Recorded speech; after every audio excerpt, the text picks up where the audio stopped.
हाम्रो बजार ठ्याक्क ल सबैतिर छिरिसक्यो पानी मान्छे डुबाउने पानी ल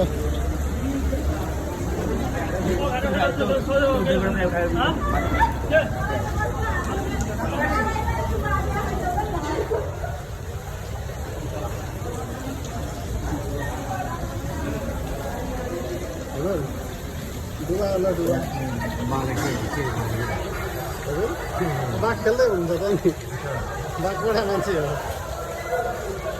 ल यहाँ मान्छे डुबाउने खालको आयो ल सब बगाएर आइसक्यो त्यो ढोका बन्द गर्नुपर्छ नि त्यहाँदेखि उतापट्टि पनि छ नि त लाउने छ त त्यता नि छ दुईवटा यता नि लाउने छ त्यो घरलाई झार्न पनि झार्न पर्छ नि अघि नै पानी आउन सुरु गर्ने बित्तिकै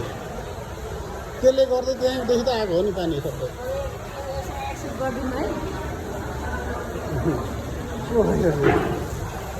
ल ए छिरो छिरो छिरो हाम्रो यसो पानी छिरिसक्यो जुत्ता सुत्ता सबै बगाइसक्यो मान्छेहरूको हाम्रो खसी र कुखुराको माथि छ यति थोरै पानी पर्ने बित्तिकै छिर्यो मेरो धेरै पानी पर्नै नपर्ने रहेछ अलिकति नै छिर्दो रहेछ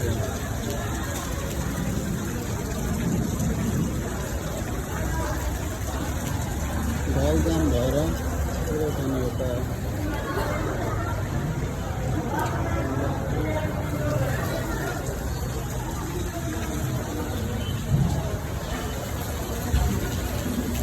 अझै आएको छ पानी